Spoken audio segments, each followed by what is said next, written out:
Vous aimez l'histoire juive ? Retrouvez Liana Gurfinkel dans Un jour notre histoire sur Studio Kalita, c'est tous les matins, pour découvrir ensemble les événements et les personnages qui ont fait notre histoire.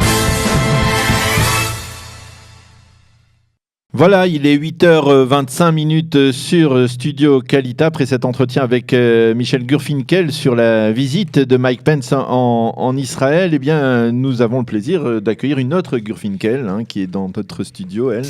Elle est venue jusqu'ici. C'était Liana qui nous présente comme chaque matin sa chronique Un jour notre histoire. Alors de quoi allez-vous nous parler ce matin ? Alors aujourd'hui j'aimerais vous parler de quelqu'un d'assez connu, un commentateur de la Torah qui s'appelle Avraham Ibn Ezra, qui est aussi très connu. Ouais, qui est aussi extrêmement, excusez-moi, il faut que je reprenne mon souffle, qui est aussi extrêmement connu pour ses écrits, puisqu'il était aussi un poète. Donc c'est de lui, il était plus qu'un poète. Si je vous fais toute la liste, il était spécialiste de la grammaire, il était traducteur, il était poète, il était exégète, il était philosophe, il était mathématicien et astronome. Il est considéré comme une des plus grandes autorités du Moyen-Âge. Et il a une histoire un petit peu particulière. On parle en fait de deux périodes d'Avraham Ibn Ezra, d'une période plutôt calme et d'une période beaucoup plus difficile. Alors, on repart un petit peu en arrière. Avraham Ibn Ezra, il naît en Espagne, n'est-ce pas ? Il naît en Espagne et à Tudela, aux environs de 1092. Il naît dans une famille assez connue. Et puis, il va être un très bon ami de Yehuda Halevi. Je ne sais pas si ça vous dit quelque chose aussi. Donc, c'est vraiment la période d'or de l'Espagne. Exactement. La tradition dit d'ailleurs que que Ibn Ezra se serait marié avec la fille de Yehuda Halevi. Et puis, Ibn Ezra va vivre quelque chose d'assez difficile, puisqu'il va avoir 3 de ses enfants qui vont mourir en bas âge. Et un de ses fils qui va se convertir à l'islam, ce qui va être quelque part un immense choc, un tremblement de terre pour Ibn Ezra. Et c'est à ce moment-là qu'il va décider de prendre l'exil. Pour lui, c'est trop dur ce qu'il vit. Et c'est pendant cet exil qu'il a décidé lui-même qu'il va écrire ses plus importants ouvrages. Et donc, comme je vous l'ai dit, il était donc poète, astrologue, scientifique. Il était aussi spécialiste de la grammaire. Et c'est lui d'ailleurs qui va commencer par rédiger de nombreux livres de grammaire en hébreu. Alors il faut rappeler qu'à cette époque, c'est très à la mode, si on peut dire les choses comme ça, dans le monde arabe de l'époque, d'écrire des livres de grammaire. Saadia Gaon va d'ailleurs écrire un livre de grammaire sur l'hébreu, mais qu'il va écrire en arabe. Et c'est Ibn Ezra qui, pour la première fois, va écrire un livre de grammaire, mais cette fois-ci en hébreu. Et pourquoi écrit-il d'ailleurs ce livre ?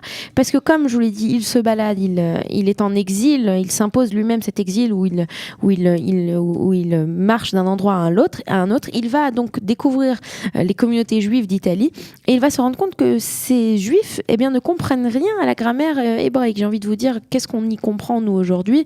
On y comprend un petit peu mieux parce qu'on parle en hébreu, et puis à l'école en Israël, les élèves israéliens étudient ce qu'on appelle le tarbir, donc la grammaire, mais à nouveau, est-ce qu'on y comprend tout ? Donc lui va écrire un livre très très très bon de grammaire qui quelque part va devenir un best-seller, si on peut dire les choses comme ça à l'époque, où il explique en fait toutes les lettres et la façon dont l'hébreu marche. C'est lui aussi d'ailleurs qui va importer avec lui le système décimal aux juifs qui habitent dans le monde chrétien. Et puis il va utiliser l'hébreu pour ce système décimal. Pour lui, de Aleph à Tet, c'est de 1 à 9. Et puis il ajoute un signe spécial pour le 0. Voilà. Et c'est lui aussi donc qui va apporter cette grande chose. Alors, ce qui est surtout important, c'est qu'il va son œuvre qui est la plus connue, c'est son commentaire sur la Bible. Alors sa particularité, c'est que il n'utilise pas de midrashim. D'accord, il n'utilise pas de midrashim. Ce n'est pas comme Rashi, par exemple, qui rapporte tout le temps des midrashim. Lui, il va se concentrer sur la grammaire et sur la signification littérale du texte. Et très souvent, il a des idées un petit peu controversées et il l'écrit de façon très très précise. Et puis des fois, quand il donne un commentaire qui est un petit peu qu'on ne comprend pas trop, il termine en disant Ve'am evin yavin, et celui qui est intelligent comprendra, pour ne pas rentrer trop dans les détails. Il va être, ce sera pas un philosophe comme on connaît avec des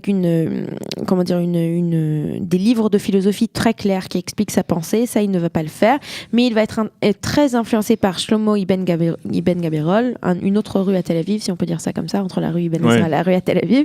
Et c'est lui donc il va être donc extrêmement connu pour ça.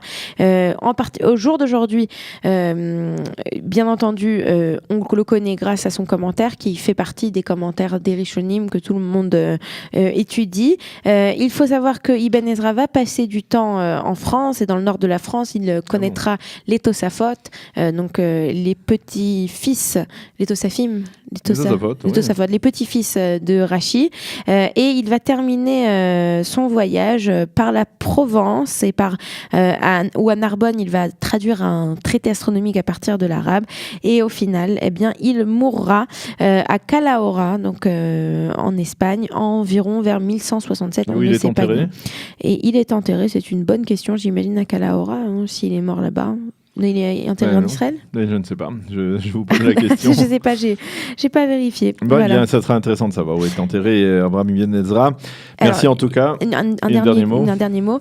C'était un poète et tous les poètes de cette époque, comme Yehuda Levi d'ailleurs, ont écrit des poèmes, oula, je vais y réussir, religieux et des poèmes profanes, des chansons à boire, des devinettes, etc. Et il faut savoir qu'en Israël, ces dernières années, il y a un renouveau d'intérêt pour ces écrits en hébreu.